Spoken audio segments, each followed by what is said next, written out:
Bonjour et bienvenue chez Peps.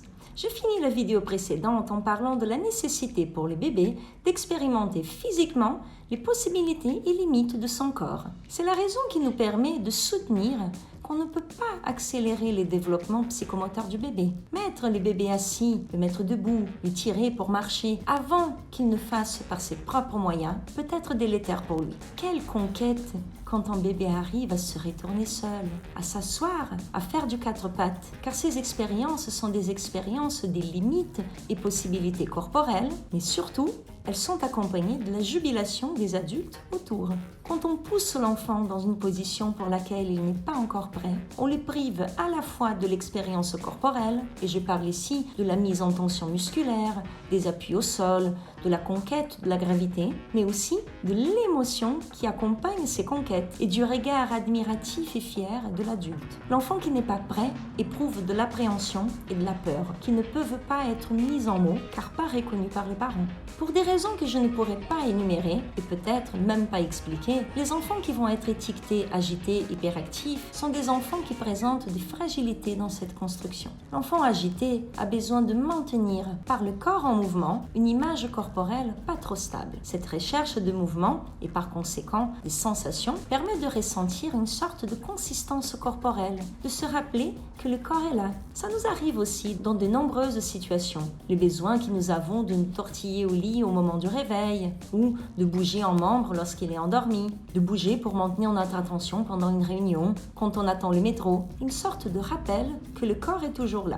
Mais l'enfant agité, lui, il le fait tout le temps. Cette façon de vivre le corps peut se retrouver dans d'autres difficultés développementales et d'autres pathologies, pas seulement dans l'hyperactivité. Alors, quel lien entre le quatre pattes et l'agitation? Je ne vous donnerai pas une réponse scientifique, mais une réponse basée sur mon expérience clinique et mes ressources théorico-cliniques sur le développement du bébé. Le bébé qui fait du quatre pattes réalise des coordinations entre la partie supérieure et inférieure du corps de manière croisée. Les bras droits rencontrent la jambe gauche et vice-versa. Et cela a une répercussion du point de vue des connexions neuronales et bien évidemment en lien avec les travaux de portage, de soutien et de mise en mots des parents. Je dirais, au-delà du quatre pattes, que toutes les coordinations que le bébé fait avant lui permettent de mieux vivre et connaître son corps et de retrouver une stabilité corporelle progressivement. N'oublions pas que si l'enfant fait du quatre pattes, c'est parce qu'avant de faire du quatre pattes, il a pu expérimenter son corps pour attraper ses pieds en étant allongé sur le dos, pour ramper, pour s'appuyer, pour rouler et pousser sur ses bras, sur ses jambes, pour se mettre assis. Et avant cela, il a pu aussi maîtriser d'autres sensations, comme toucher, entendre, regarder, goûter, sentir les variations des positions.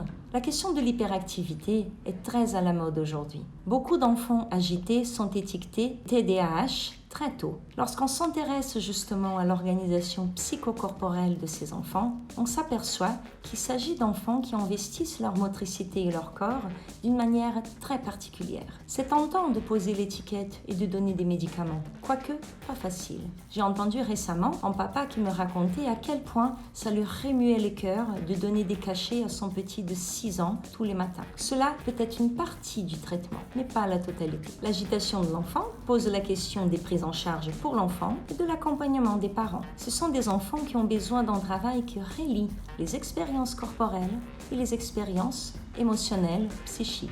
Il en est de même pour les parents. C'est tout pour aujourd'hui. Au revoir.